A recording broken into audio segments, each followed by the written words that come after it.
So mark సువార్త 1వ అధ్యాయము 9వ వచనాన్ని చూద్దామండి. చదువుదామా? ఆ దినములలో యేసు గలిలయలోని నజరేతు నుండి వచ్చి యోర్దానులో యోహాను చేత బాప్తిస్మం పొందెను. చాలండి, చాలు. సో ఇక్కడ మనం గమనిస్తే మార్కు ఏం చేస్తున్నాడు అంటే యేసుక్రీస్తు ఎవరో పరిచయం చేశాడు. మనం ఇంతకుముందు గమనించినట్లు యేసుక్రీస్తు ఎవరో పరిచయం చేశాడు ముందే మార్కు వచ్చేసి. ఎలాగైతే ఒక రాజుకు ముందు ఒక ఫోరనర్ వచ్చి రాజు వస్తున్నాడు అని చెప్తాడో, యేసుక్రీస్తు అనే రాజుకు ముందు మార్కు వచ్చి యేసయ్య వస్తున్నాడు అనే విషయాన్ని పరిచయం చేసిన తర్వాత, పోయిన వారం 8వ వచనంలో మనం గమనించిన విషయం ఏంటంటే యేసుక్రీస్తు ఎవరో పరిచయం చేశాడు. ఆయన మొదటి వచనంలో దేవుని కుమారుడు యేసుక్రీస్తు సువార్త ఆయన యేసుక్రీస్తుని పరిచయం చేశాడు. ఆయన రాజుగా ఆయన పరిచయం చేశాడు, దేవుడిగా పరిచయం చేశాడు. ఇప్పుడు మార్క్ ఏం చేస్తున్నాడంటే యేసుక్రీస్తు పరిచర్యని మొదలు పెడుతున్నాడు ఆయన. మీరు గమనించండి, మత్తయి సువార్తలో కానీ లూకా సువార్తలో కానీ యేసుక్రీస్తు చిన్నతనం నుంచి ఉంటుంది. ఆయన 12 సంవత్సరాల దాకా ఏం చేశాడు, 30 సంవత్సరాల లోపు ఆయన ఏం చేశాడు, ఈ విషయాలన్నీ మనకి మత్తయి సువార్తలో లూకా సువార్తలో ఉంటాయి. కానీ మార్కు డైరెక్ట్గా ఆయన దేవుడు అని చెప్పేశాడు.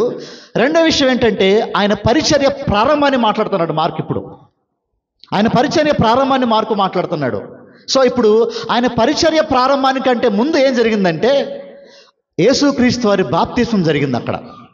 ఇక్కడ మీరు గమనిస్తే this is the only time, ఇదే ఒక్కసారి మాత్రమే బాప్తిస్మం ఇచ్చి యోహాను యేసుక్రీస్తు వారు కలుసుకుంటారు బైబిల్లో. మనకి లేఖనాల్లో మనం గమనిస్తానండి, ఇదొక్కసారి మాత్రమే యేసుక్రీస్తు బాప్తిస్మం ఇచ్చి యోహాను ఇద్దరు కలుసుకునే టైం ఇదొక్కటే. దీని తర్వాత మరలెప్పుడు కలుసుకోరు, దీనికి ముందు ఎప్పుడు లేఖనాల్లో వారు కలుసుకున్నట్లేదు. So this is the only time, ఇది ఒక్కసారి మాత్రమే. ఈ 5, 6, 7, 8 వచనాల్లో మాత్రమే యేసుక్రీస్తుని బాప్తిస్మం ఇచ్చి యోహాను తన జీవితంలో మొట్టమొదటిసారి కలుసుకుంటాడు.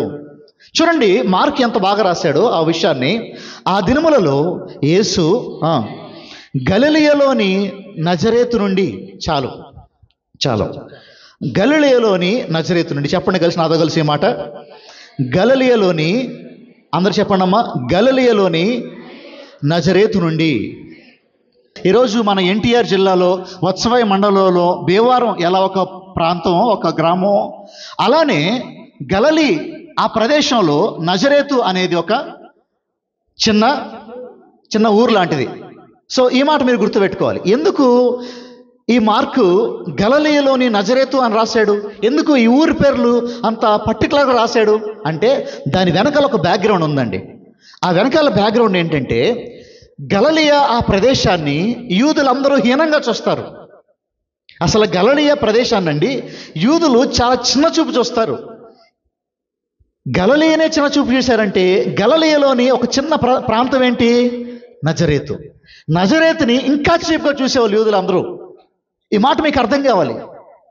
యూదా దేశంలో పెద్ద దేశం యూదా దేశం, ఆ దేశం మొత్తంలో అంటరాని ప్రజలుగా, తక్కువ జాతి వారుగా ఎవరిని చూస్తారు, ఏ ప్రాంతం వారిని చూస్తారంటే గలిలయ వారిని చూస్తారు. ఎందుకు గలిలయ వారిని తక్కువ వారుగా చూస్తారు అంటే గలిలయ ప్రాంతంలో అన్యులు ఎక్కువ ఉంటారు కాబట్టి గలిలయ ప్రాంతాన్ని తక్కువ దానిగా చూస్తారు. గలిలయలో ఇంకా తక్కువ భాగం ఏంటంటే చెప్పండి, నజరేతు. నజరేతుని ఇంకా తక్కువ చూస్తారు. ఇప్పుడు జాగ్రత్తగా వినే మాటని, యేసుక్రీస్తు ఎక్కడి నుంచి వచ్చాడో తెలుసా, గలిలయలోని నజరేతు నుండి యేసుక్రీస్తు వారు వచ్చారు. ఎందుకు ఈ మాట మనకు అర్థం కావాలి. యూదులు అనుకున్నారు యేసుక్రీస్తు ఎక్కడి నుంచి వస్తాడంటే యెరూషలేము నుంచి వస్తాడు. యెరూషలేము యూదా ప్రదేశంలో గొప్ప స్థలం అది. యెరూషలేం అనేది చాలా ప్రావీణ్యత స్థలం అది. ఇప్పుడు అందరూ అనుకుంటున్నారు మెస్సయ్య యెరూషలేం నుంచి వస్తాడు, యెరూషలేం క్యాపిటల్ సిటీలో నుంచి మెస్సయ్య వస్తాడు అనుకుంటున్నారు. కానీ యేసుక్రీస్తు వారు తక్కువ ఊర్లో నుంచి, తక్కువ ప్రదేశంలో నుంచి, అసలు ఎవడో పట్టించుకోలేని ప్రదేశంలో నుంచి యేసుక్రీస్తు వారు రావటం మనం చూస్తూ ఉంటాం. ఆ రోజు యూదులు ఎలా ఆలోచించారు యేసుక్రీస్తు వారి గురించి? యూదులు అనుకున్నారు మెస్సయ్య వస్తాడని తెలుసండి అందరికీ. ఆ రోజు అందరికీ తెలుసు మెస్సయ్య వస్తాడని. వారి ఊహల్లో మెస్సయ్య ఎలా ఉన్నాడంటే ఆయన పెద్ద రాజుగా వస్తాడు, యెరూషలేములో ఒక రాజకుమారుడిగా పుడతాడేమో, అసలు పెద్ద ఆర్భాటంతో పెద్ద హడావుడిగా వచ్చేస్తాడు మెస్సయ్య యేసుక్రీస్తు వారు అనుకుంటున్నారు. కానీ ఈయనేమో ఒక సాదాసీదాగా ఒక కుగ్రామం నుంచి, ఎవరు పట్టించుకోని గ్రామం నుంచి, ఇంకా సరిగ్గా చెప్పాలంటే సుమారుగా ఒక శతాబ్దం పాటు యూదుల చరిత్రలో గలిలయ అనే మాట తీసివేశారు. ఎందుకంటే అంత చీప్ ఊరు కాబట్టి, అది అంత పనికిరాని ఊరు కాబట్టి. ఇప్పుడు చెప్పండి, యేసుక్రీస్తు వారు గొప్పదాన్ని అనుకున్నాడా, పనికిరానిదాన్ని అనుకున్నాడా? ఇక్కడ మనకు అర్థం కావాల్సిన మాట అది. ఈరోజు దేవుడు ఎలాంటి వాళ్ళతో డీల్ చేస్తాడు, ఎలాంటి విషయాలతో దేవుడు డీల్ చేస్తాడు తెలుసా? గొప్ప గొప్ప వాడితో దేవుడు డీల్ చేయడు. ఎన్నిక లేని వారి దగ్గర నుంచి, పనికిరాని వారి దగ్గర నుంచి, అర్హత యోగ్యత లేని వారి దగ్గర నుంచి దేవుడు ఎన్నుకోవటం మొదలు పెడతాడు. ఆయన పరిచర్య ప్రారంభం ఎక్కడి జరిగిందో తెలిసిన? ఇదిగో ఆ గలిలయలోని నజరేతు నుంచి. నజరేతు ఎన్నిక లేని స్థలం, నజరేతు ఎవరు పట్టించుకోని స్థలం. ఆ స్థలంలో నుంచి యేసుక్రీస్తు వారు రావటం మనం గమనిస్తూ ఉంటాం. తర్వాత చూద్దాం, ఆ మాట చూడండి మళ్ళీ. యేసు గలిలయలోని నజరేతు నుండి వచ్చి యోర్దానులో యోహాను చేత బాప్తిస్మము పొందెను. చాలండి. ఇప్పుడు చూడండి, ఇక్కడ ఈ మాట మీరు గమనించాలి. యేసుక్రీస్తు వారు ఎందుకు వచ్చారండి అక్కడికి? అంతకుముందు అక్కడంతా ఏం జరుగుతుందో తెలుసా? యోహాను, బాప్తిస్మిచ్చి యోహాను యూదులందరికీ ఏం చేస్తున్నాడు? బాప్తిస్మిస్తున్నాడు. పరిసయ్యులేంటి, శాస్త్రులేంటి, సద్దుకేయులేంటి, అందరిని పిలిచి ఇదిగో మారు మనసు పొందండి, మీ పాపాలు ఒప్పుకోండి, సర్పసంతానమా బాప్టిజం తీసుకోండి అని చెప్పి అందరికీ బాప్టిజాలు ఇస్తున్నాడు ఈ బాప్తిస్మిచ్చి యోహాను. ఇప్పుడు ఈ మాట మీరు జాగ్రత్తగా వినాలండి. సో అన్యుడు అంటే ఎవడంటే యూదుడు కానివాడు అన్యుడు. సో ఆ రోజుల్లో ఎలా ఉండేదంటే, ఎవరికి స్నానం చేయించేవాళ్ళు, ఎవరి మీద నీళ్లు పోసేవాళ్ళు అంటే, ఎవరైతే అన్యుల్లో నుంచి యూదులుగా మారదాం అనుకుంటున్నారో, అన్యుడు అంటే ఎవడంటే తక్కువవాడు. అన్యుడు అంటే ఎవడంటే యూదుల దృష్టిలో అసలు వాడు పనికిరాని వాడు. కనీసం వాడి గాలి సాగకూడదు మనకి, అన్యుడి దగ్గర నుంచి నీళ్లు తాగకూడదు మనం, అన్యుడి దగ్గర ఇంటికి కూడా వెళ్ళకూడదు మనం. అసలు అన్యుడినైనా పట్టుకోవచ్చు కానీ, కుక్కనైనా పట్టుకోవచ్చు కానీ అన్యుడిని పట్టుకోకూడదు అనుకునేంత భయంకరమైన పరిస్థితులు యూదులు ఉంటారు. ఇప్పుడు అలాంటి అన్యుడు యూదుల్లోకి మారాలి అంటే వారికి ఒక స్నానం చేపిస్తారు. వారికి ఒక నీటి ద్వారా ఒక ప్రక్రియ ఉంటుంది. సో దాన్ని జూడాయిజం ప్రోసలైట్ అంటారు దాన్ని. సో ఇప్పుడు యూదుల దృష్టిలో అన్యులు ఎవరంటే పనికిరానివాడు. ఇప్పుడు యోహాను వచ్చి అంటాడు, ఒరే బాబు, అన్యులు మాత్రం పనికిరాని వాళ్ళు కాదు, మీరు కూడా పనికిరాని వాళ్ళే. అన్యులు మాత్రమే పనికిరాని వారు, అన్యులు మాత్రమే దేవునికి దూరస్తులు కాదు, యూదులమైన మనం కూడా దేవునికి దూరస్తులు అయిపోయాం. కాబట్టి మీరేం చేయాలి తెలుసా? మీరు కూడా బాప్టిజం తీసుకోండి. ఈ మాట మీరు శ్రద్ధగా వినండి. యూదుల మైండ్ సెట్ ఎలా ఉండేదంటే, మేము గొప్ప, అబ్రహాము సంతానం మేము, దేవుడు మాతో డైరెక్ట్గా మాట్లాడాడు, మాకు ప్రవక్తలు ఉన్నారు, మాకు న్యాయాధిపతులు ఉన్నారు, మాకు రాజులు ఉన్నారు, మాకు కాపర్లు ఉన్నారు, మాకు యాజకులు ఉన్నారు అని యూదులు గొప్పగా ఫీల్ అయ్యేవారు. ఇప్పుడు యోహాను వచ్చి అన్నాడు, ఒరే బాబు, మీరు గొప్ప కాదు, మీరు కూడా అన్యులతో సమానమే, మీరు కూడా దేవునికి దూరస్తులే అని యూదుల్ని ఇంకా తగ్గించేస్తున్నాడు. ఎందుకు ఈ మాట నేను మీకు పదే పదే గుచ్చి చెప్తున్నానంటే, యేసయ్య దగ్గరికి రావాలి అంటే ఒక మనిషి ఎంత తగ్గించుకోవాలో మీరు గమనించండి. నా మాట మీరు శ్రద్ధగా వినండి. యేసయ్య మీకు అర్థం కావాలంటే ఒక మనిషి ఎంత తగ్గించుకోవాలో మీకు అర్థం కావాలండి. యూదులు అనుకున్నారు ఆయన యెరూషలేము నుంచి వస్తాడు. ఎక్కడి నుంచి వచ్చాడు? ఆయన గలిలయ నజరేతు నుంచి వచ్చాడు. యూదులు అనుకున్నారు ఆయన గొప్ప రాజు అనుకున్నారు. ఈయనేం పని చేస్తున్నాడు? వడ్రంగి పని చేస్తున్నాడు. యూదులు అనుకున్నారు పెద్ద ధనం ఉంటుంది, గొప్ప రథాలు ఉంటాయి అనుకుంటున్నారు. ఈయనేం చేస్తున్నాడు? ఇంట్లో కామ్గా తల్లి కింద పని చేసుకుంటా కూర్చున్నాడు. యూదులు అనుకున్నారు పెద్ద కిరీటం పెట్టుకుని వస్తాడు అనుకున్నాడు. ఈయనేమో నార్మల్ బట్టలతో, సాధారణమైన బట్టలతో ఈయన బయటకు రావడం మొదలుపెట్టాడు. యూదులు ఒకలా ఊహించుకున్నాడు యేసుక్రీస్తుని, యేసుక్రీస్తు ఒకలాగా ఉన్నాడు. అంత మాత్రమే కాదు, యూదులు అనుకున్నారు మాకు మేము గొప్ప అనుకున్నారు. యేసుక్రీస్తు చెప్పాడు, బాబు ఎవరు గొప్ప కాదు, అందరూ తక్కువ వారే, దేవునికి అందరూ దూరస్తులే అని చెప్పాడు. మీరు గమనిస్తూ ఉండండి, క్రమక్రమంగా యూదులు ఎంత తగ్గించుకుంటే యేసయ్య వారికి అంత అర్థం అవుతాడు. ఇప్పటికి కూడా సంగమా, యేసుక్రీస్తు నీకు అర్థం కావాలంటే నీ జీవితంలో, యేసు ప్రభు నీకు అర్థం కావాలంటే నిన్ను తగ్గించుకోవాలి. నిన్ను తగ్గించుకోకుండా యేసుక్రీస్తు ఎప్పటికీ నీకు అర్థం కాడు. నీకున్న ధనాన్ని బట్టి నీకు అహం ఉంటే, నీకున్న ఉద్యోగాన్ని బట్టి నీకు అహం ఉంటే, నీకున్న అందాన్ని బట్టి, ఆస్తిని బట్టి, దేన్ని బట్టి నీకు అహం ఉంటే యేసయ్య అర్థం కాడు నీకు. ఈరోజు కొన్ని లక్షల కోట్ల మందికి యేసుక్రీస్తు ఎందుకు అర్థం కావట్లేదంటే, మనిషిలో స్వార్థం అనే పాపం, మనిషిలో అహం అనే పాపం పేరుకుపోయి ఉంది. నాకు వాక్యం ఎక్కువ తెలుసు, నాకు బాగా ఎప్పటి నుంచో బాప్టిజం తీసుకున్నా, నాకు ఎప్పుడో అనుభవం ఉంది, నాకు అది ఉంది ఇది ఉంది అనుకునే నీకు యేసయ్య అర్థం కావటం అసంభవం. ఎందుకంటే ఎంత తగ్గించుకుంటే, అయ్యా నేను దీనుణ్ణి, నాకేం తెలీదు, నేను తక్కువ దాన్ని, నేను తక్కువ వాడిని, నేను పాపినయ్యా. సుంకరి ఎలాగ ప్రార్థన చేశాడు, నేనే పాపిని, ఇదిగో ఈ ఊరు మొత్తంలో ఒక పెద్ద పాపివాడు ఉన్నాడంటే అది నేనే అని ఎప్పుడైతే తగ్గించుకుని ప్రభు దగ్గరికి వస్తావో యేసయ్య నీకు అర్థం అవటం మొదలు పెడతాడు. యేసయ్య నీకు అర్థం అవటం మొదలు పెట్టాడా నీ జీవితం ఒక గమనాగమనాలు మొత్తం మారిపోతాయి. దేవునికి మహిమ కలుగును గాక. హల్లెలూయా. ఈరోజు సమస్య ఏంటంటే, యేసుక్రీస్తు అర్థం కావట్లేదు మానవుడికి. యేసయ్యను అర్థం చేసుకుందాం అనే ఆలోచన కూడా మానవుడికి లేదు. ఈరోజు ఎంతకాడికి మన ఆలోచన ఎలా ఉందంటే, నా గురించి చెప్పాలి, నా బాధల గురించి చెప్పాలి, నా దుఃఖం గురించి చెప్పాలి. లేదు లేదు, బైబిల్ ఉంది మానవుడి గురించి మానవుడికి చెప్పడానికి కాదు, బైబిల్ ఉంది దేవుడి గురించి మానవుడికి చెప్పడానికి. దేవుడికి మహిమ కలుగును గాక. ఎంతమందికి అర్థమైంది ఈ మాట? నేను చెప్పనా, మళ్ళీ ఈసారి మాట చెప్పనా? బైబిల్ ఎందుకు ఇచ్చాడు దేవుడు అంటే, మానవుడెవడో మానవుడికి తెలియటానికి కాదు. మానవుడెవరో మానవుడికి తెలియటానికి చాలా సినిమాలు ఉన్నాయి, చాలా పుస్తకాలు ఉన్నాయి, చాలా వ్యవహారాలు ఉన్నాయి. మనిషి ఎవడో మనిషికి తెలియటానికి బైబిల్ అవసరంలా. దేవుడెవరో మనిషికి తెలియాలంటే ఏం కావాలి మనిషికి ఈరోజు? ఇప్పుడు చెప్పండి, నీ దేవుడు నీకెంత తెలుసు? నా ప్రశ్న మీకు అర్థమైంది అనుకుంటున్నాను. నీ దేవుడు నీకెంత తెలుసు? సమస్య ఏంటి చెప్పనా? ఈరోజు దేవుడు అర్థం కావట్లేదు ఎవరికి. దేవుడు ఎవరికి అర్థం కావట్లా. ఏమోనండి నాకు అర్థం కాదండి వాక్యం. ఎందుకు అర్థం అవుద్ది? ఆ దీన మనసు ఉండాలి. ఎలా అర్థం అవుద్ది? ఆ తగ్గింపు ఉండాలి. ఎందుకోనండి ఈ వాక్యాలు చదివితే నాకు అర్థం కాదు. ఎందుకు అర్థం అవుద్ది? ఆ తగ్గింపుతో చదివితే నీకు వాక్యం అర్థం అవుద్ది, వాక్యంలో ఉన్న సారం నీకు అర్థం అవుద్ది. ఆ రోజు యూదులందరికీ యేసుక్రీస్తు అర్థం కావడం కారణం ఏంటి చెప్పనా? కొన్ని లక్షల మంది యూదులకి సాక్షాత్తు దైవ కుమారుడు, సాక్షాత్తు సృష్టికర్త, ఆయన చనిపోయిన వారు లేపాడు, మూగవారితో మాటలు చెప్పించాడు, గుడ్డివారికి చూపునిచ్చాడు, అలాంటి గొప్ప గొప్ప కార్యాలు చేసిన వారు ఆ యేసుక్రీస్తు వారు వాళ్ళ మధ్యలో బోధిస్తుంటే, వారి మధ్యలో నడుస్తుంటే, వారితో స్నేహం చేస్తుంటే వారిలో మారు మనసు లేదంట. చూడండి ఎంత భయంకరమైన విషయం ఇది. ఎందుకు లేదండి మారు మనసు వారిలో? ఎందుకు అర్థం కాలండి యేసుక్రీస్తు వారికి? వారి మధ్యలో ఉన్నాడుగా, వారి పక్కనే ఉన్నాడుగా, ఒక స్నేహితుల్లాగా, ఒక తండ్రిలాగా, ఒక గురువులాగా, ఒక అన్నలాగా ఉన్నాడుగా వారి పక్కనే. ఎందుకు అర్థం కాలేదు యేసుక్రీస్తు అంటే, యేసుక్రీస్తుని అర్థం చేసినంత తగ్గింపు వారిలో లేదు కాబట్టి. ప్రశ్న ఏంటంటే, do you have that kind of humility? నీలో అలాంటి తగ్గింపు ఉందా?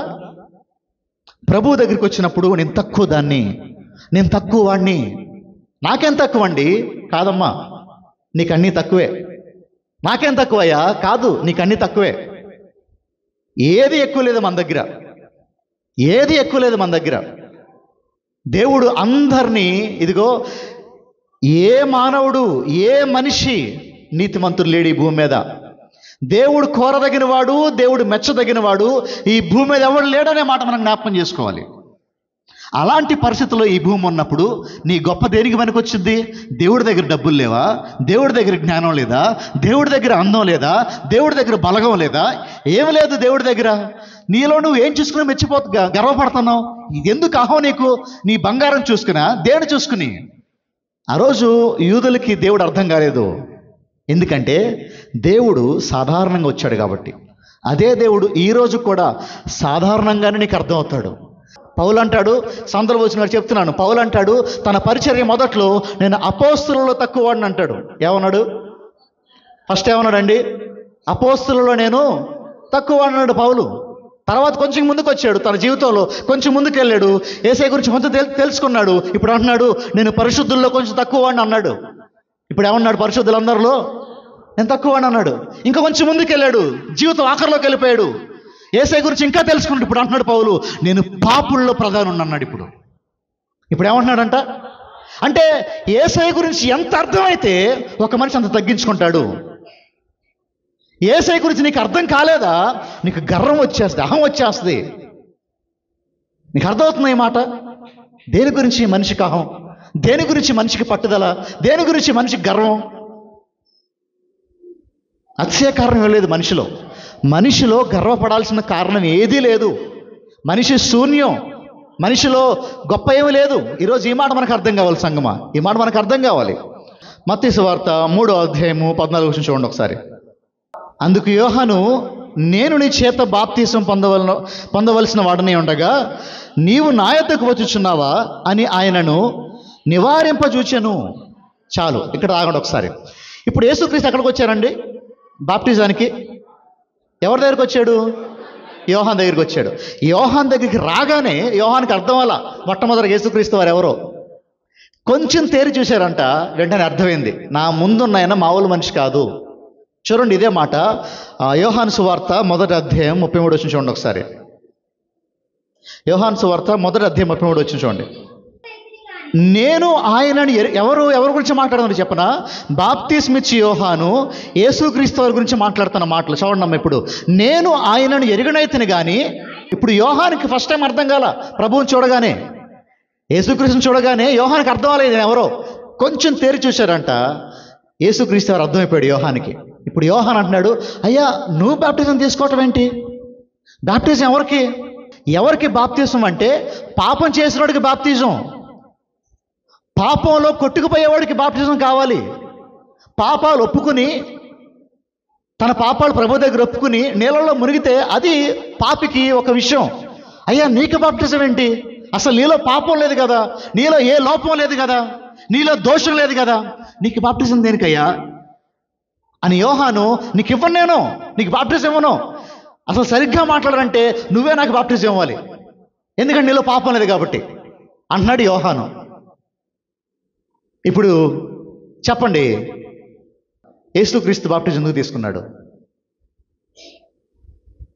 వెనకాల చెప్తారా? యేసుక్రీస్తు ఎందుకు బాప్టిజం తీసుకున్నాడు? ఇంకా అంకుల్, శరీరంతో పుట్టినవాడు కాబట్టి వెరీ గుడ్, మంచి ఆర్గ్యుమెంట్ అది. వెనకాల ఎవరైనా చెప్తారా? ఎవరో వచ్చాడు కదా, మీ పనులు అడిగారు, మరి యేసుక్రీస్తు పరిశుద్ధుడు కదా ఎందుకు బాప్టిజం తీసుకున్నాడు అమ్మా అంటే ఏం చెప్తారు మీరు? మరండి అంటారా? 100% దేవుడు, 100% మానవుడు కాబట్టి బాప్టిజం తీసుకున్నాడు, అంతేనా? ఇవన్నీ కరెక్టే. దీంతోడ ఇంకా కొన్ని విషయాలు మనం నేర్చుకోవాలి. ఎందుకు యేసుక్రీస్తు వారు బాప్టిజం తీసుకున్నాడు? ఆయనలో పాపం ఉందా? తీసుకున్నాడా? ఆయనలో పాపం ఉందా? ఆయనలో లోపాలు ఉన్నాయా? ఆయన ఇంకా మార్పు చెందాల్సింది ఇంకా ఉందంటారా? లేదు. ఆయనలో ఏ పాపం ఏదో కానీ ఆయన బాప్టిజం తీసుకున్నాడు. ఈ మాట మనకు అర్థం కావాలి. ఎందుకు బాప్టిజం తీసుకున్నాడు అంటే, through baptism he identified himself with us. Baptism ద్వారా ఆయన మనలో ఒకడిగా ఆయన ఎంచబడ్డాడు. ఈ మాట మీరు గుర్తుపెట్టుకోవాలి. బాప్తిస్మము ద్వారా మనలో ఒకడిగా యేసుక్రీస్తు వారు ఎంచబడ్డాడు. ఎందుకు ఎంచబడాలి మనలో ఒకడిగా? ఎందుకంటే మనలో ఒకడిగా మనకై ఆయన ప్రాణం అర్పించాలి కాబట్టి ఆయన మనలో ఒకడిగా ఎంచబడాలి. ఈరోజు బాప్తిస్మము దేనికి సాదృశ్యం అండి?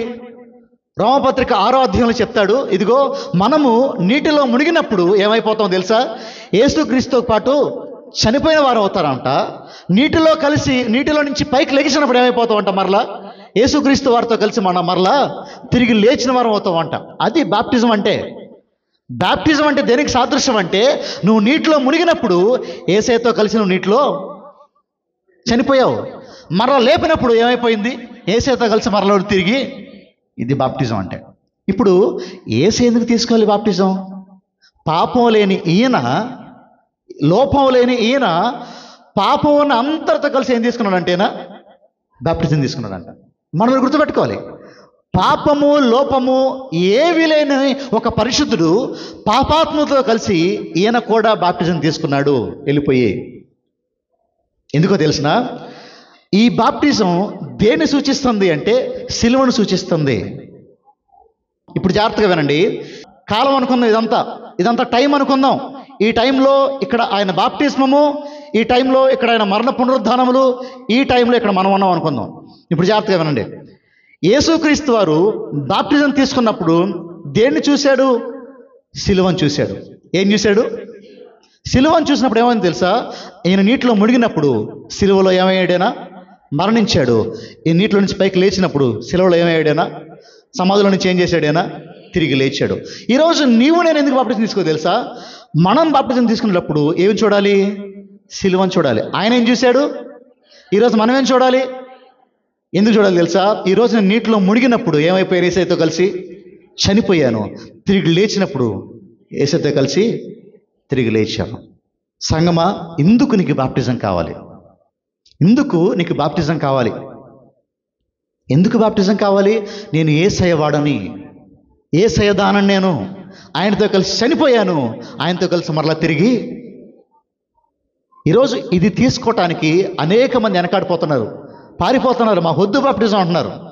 గుర్తుపెట్టుకోండి, అవకాశం ఉన్నా నువ్వు తీసుకోలేకపోతున్నావు అంటే దానికి మించిన ఒక భయంకరమైన పరిస్థితి ఇంకోటి ఏది ఉండదమ్మా, ఇంకోటి ఏది ఉండదు. తర్వాత చూద్దామా, 10వ వచనం చూద్దామా. వెంటనే చూసారా ఇక్కడ ఏం రాశాడు ఆయన? మార్కు గారు ఏ పదం రాశాడు అక్కడ? వెంటనే. సుమారుగా ఈ మొదటి అధ్యాయంలోనే 11 సార్లు వెంటనే అనే మాట ఉంటుందండి. సుమారుగా ఈ మొదటి అధ్యాయంలోనే ఇప్పుడు లెక్కేయొద్దులే, సుమారుగా మొదటి అధ్యాయంలోనే 11 సార్లుగా వెంటనే అనే మాట ఉంటుంది. చూడమ్మా అక్కడ, వెంటనే ఆయన నీళ్ళలో నుండి ఒడ్డునకు వచ్చి చూడగా ఆకాశము చీల్చబడుటయు పరిశుద్ధాత్మ పావురం వలె తన మీదకి దిగివచ్చుటయు చూచెను. చాలండి. సో యేసుక్రీస్తు వారు బాప్టిజం తీసుకున్నారు, ఆయన బయటకు వచ్చారంట. బయటికి రాగానే ఏం జరిగిందంటండి? ఆకాశం ఏమైపోయిందంట? చీల్చబడిందంటే మనం మత్తయి సువార్త 27వ అధ్యాయంలో మనం గమనించాం కదా, తెర రెండుగా ఏమైపోయిందంట? చీల్చబడిందంట. సో ఇక్కడ ఏ పదం రాశాడో అక్కడ కూడా అదే పదం రాశాడు, వెయిల్ టోర్ అయిపోయింది అనే పదాన్ని. సో ఆకాశం చీల్చబడిందంటే ఒక గుడ్డని చీలిస్తే ఎలాగైతే రెండుగా విడగొట్టబడుద్దో ఆకాశం కూడా యేసుక్రీస్తు వారు బాప్టిజం తీసుకున్నప్పుడు అంట రెండుగా విభాగించబడిందంట. ఒక గొప్ప అద్భుతం కాదా అది? మీరు వినండి, ఆకాశం చీల్చబట్ట మీరు చూసారు ఎప్పుడైనా? చూసారమ్మా? ఆ రోజు యేసయ్య బాప్టిజం జరిగినప్పుడు ఏం జరిగింది తెలుసా? ఆకాశము రెండుగా చీల్చబడిందంట. అంత మాత్రమే కాదు, పరిశుద్ధాత్ముడు ఎలా వచ్చాడంట యేసుక్రీస్తు వారి మీదకి? పావురం వలె ఆయన వచ్చాడంట యేసుక్రీస్తు వారి మీదకి. పావురమై వచ్చాడా, పావురం వలె వచ్చాడా? మీకు తేడా అర్థం కావాలి. పావురమై అన్నాం అనుకో, పావురం లాగొచ్చి వాలాడు. పావురము వలె అని చెప్పేవనుకో, దానికి ఎంఫసిస్ ఎక్కడంటే పావురం కాదు అక్కడ చూడాల్సింది, మనం పావురం యొక్క స్వభావాన్ని చూడాలి మనం. మీకు అర్థమవుతుందా? మనకి కొన్ని ఫోటోలు ఉంటాయి, మనం చూస్తూ ఉంటాం ఫోటోలు. ఆ ఫోటోలు ఏముంటుందంటే పైన తండ్రి అయిన దేవుడు ఉన్నాడు, పావురం ఎక్కడ ఉంటుంది? యేసయ్య భుజం మీద ఉంది, యేసుక్రీస్తుడు నేల మీద ఉన్నాడు. ఇప్పుడు నిజంగా పావురం లేదా ఆయన మీద? నిజంగా పావురం కాదు. మార్క్ రాసింది పావురం వచ్చింది అని చెప్పాలా మార్క్ అక్కడ. పావురము వలె అంటే పావురము స్వభావం మనం చూడాలి.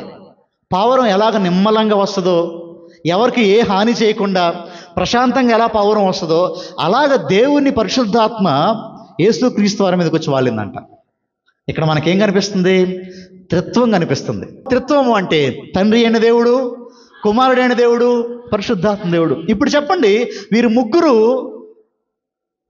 ఒకసారి తండ్రిగా వచ్చి, ఒకసారి కుమారుడిగా వచ్చి, ఒకసారి పరిశుద్ధాత్మగా వచ్చాడా? అలా అని చెప్పామనుకోండి, ఇది ఫెయిల్ అయిపోద్ది.